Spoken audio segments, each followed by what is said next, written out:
My fellow Americans, tonight I want to speak to you about what the United States will do with our friends and allies to degrade and ultimately destroy the terrorist group known as ISIL. As Commander-in-Chief, my highest priority is the security of the American people. Over the last several years, we have consistently taken the fight to terrorists who threaten our country. We took out Osama bin Laden and much of al-Qaeda's leadership in Afghanistan and Pakistan. We've targeted al-Qaeda's affiliate in Yemen and recently eliminated the top commander of its affiliate in Somalia. We've done so while bringing more than 140,000 American troops home from Iraq and drawing down our forces in Afghanistan, where our combat mission will end later this year. Thanks to our military and counterterrorism professionals, America is safer.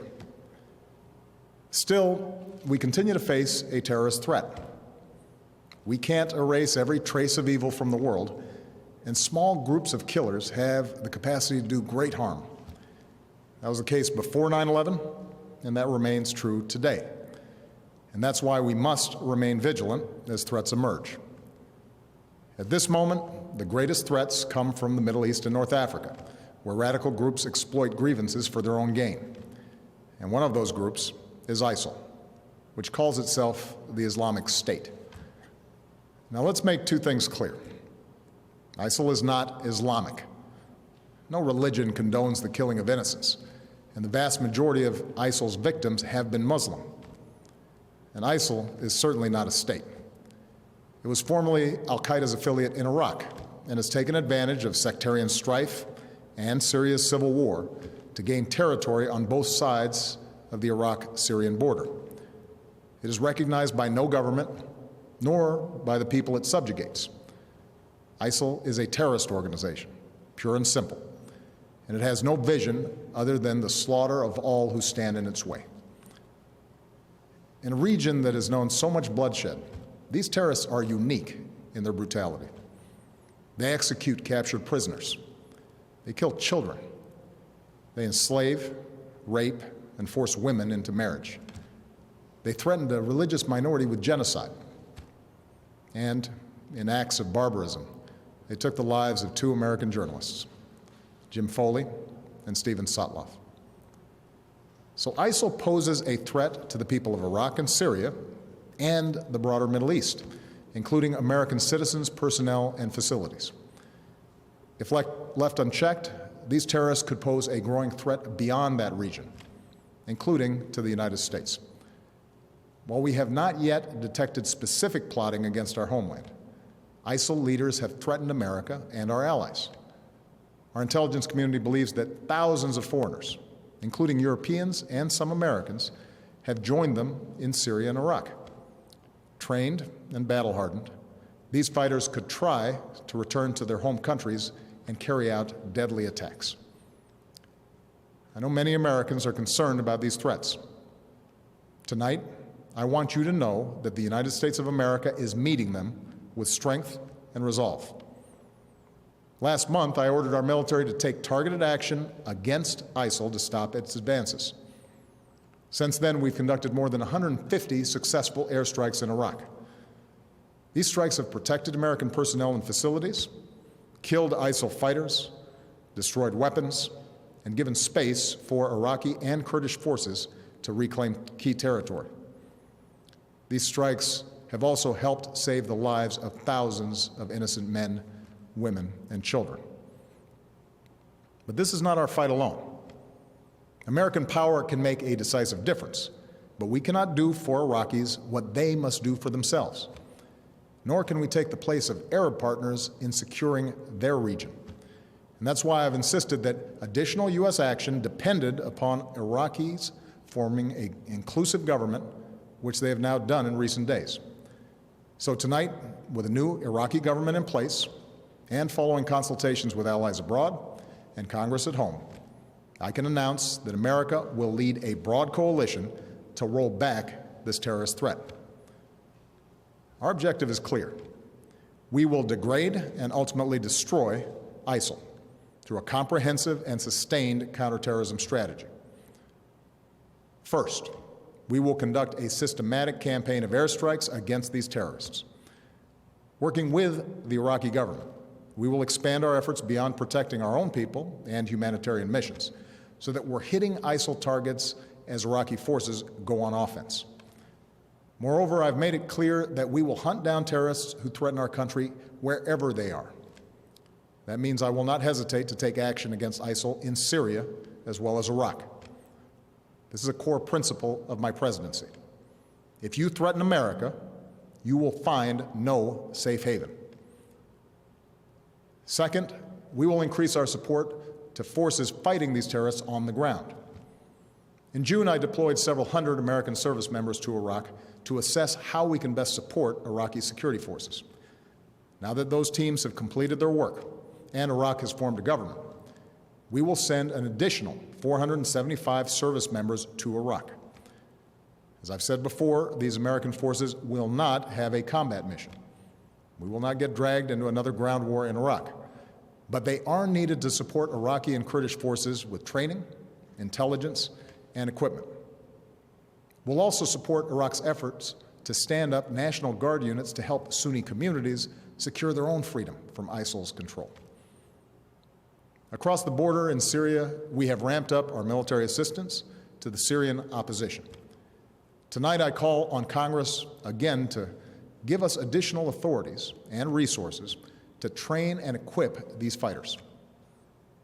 In the fight against ISIL, we cannot rely on an Assad regime that terrorizes its own people, a regime that will never regain the legitimacy it has lost. Instead, we must strengthen the opposition as the best counterweight to extremists like ISIL, while pursuing the political solution necessary to solve Syria's crisis once and for all. Third, we will continue to draw on our substantial counterterrorism capabilities to prevent ISIL attacks. Working with our partners, we will redouble our efforts to cut off its funding, improve our intelligence, strengthen our defenses, counter its warped ideology, and stem the flow of foreign fighters into and out of the Middle East. And in 2 weeks, I will chair a meeting of the UN Security Council to further mobilize the international community around this effort. Fourth, we will continue to provide humanitarian assistance to innocent civilians who've been displaced by this terrorist organization. This includes Sunni and Shia Muslims who are at grave risk, as well as tens of thousands of Christians and other religious minorities. We cannot allow these communities to be driven from their ancient homelands. So this is our strategy. And in each of these 4 parts of our strategy, America will be joined by a broad coalition of partners.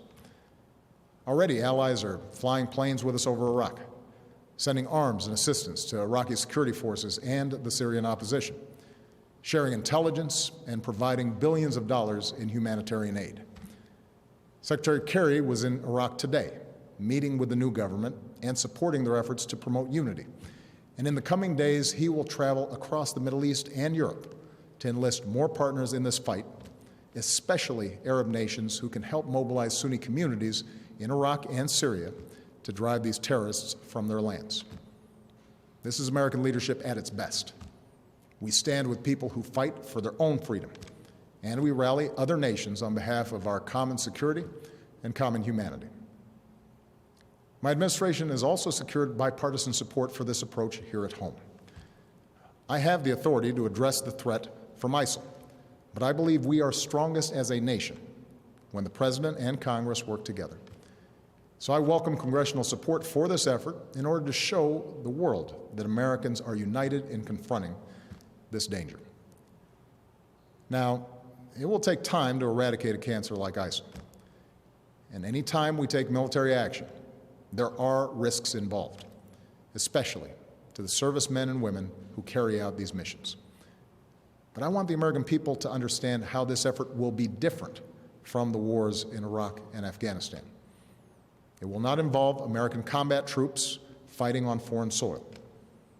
This counterterrorism campaign will be waged through a steady, relentless effort to take out ISIL wherever they exist using our air power and our support for partners' forces on the ground. This strategy of taking out terrorists who threaten us while supporting partners on the front lines is one that we have successfully pursued in Yemen and Somalia for years, and it is consistent with the approach I outlined earlier this year, to use force against anyone who threatens America's core interests, but to mobilize partners wherever possible to address broader challenges to international order. My fellow Americans, we live in a time of great change. Tomorrow marks 13 years since our country was attacked. Next week marks 6 years since our economy suffered its worst setback since the Great Depression.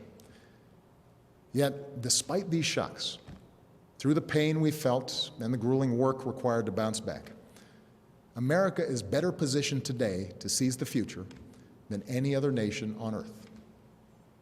Our technology companies and universities are unmatched. Our manufacturing and auto industries are thriving. Energy independence is closer than it's been in decades.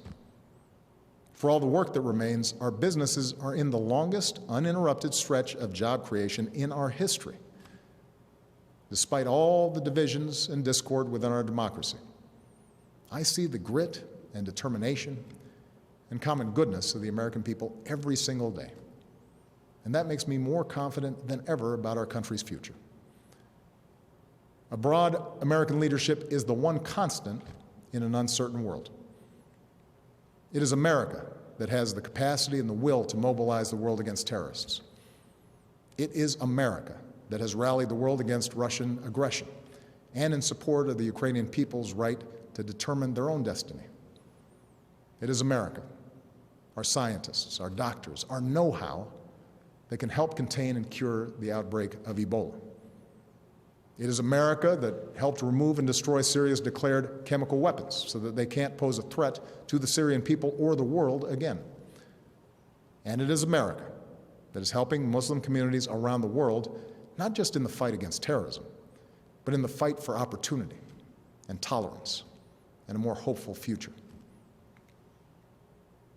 America, our endless blessings bestow an enduring burden. But as Americans, we welcome our responsibility to lead. From Europe to Asia, from the far reaches of Africa to war-torn capitals of the Middle East, we stand for freedom, for justice, for dignity.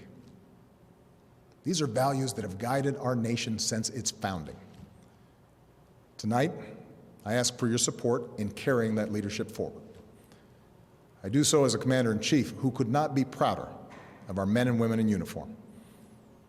Pilots who bravely fly in the face of danger above the Middle East, and service members who support our partners on the ground.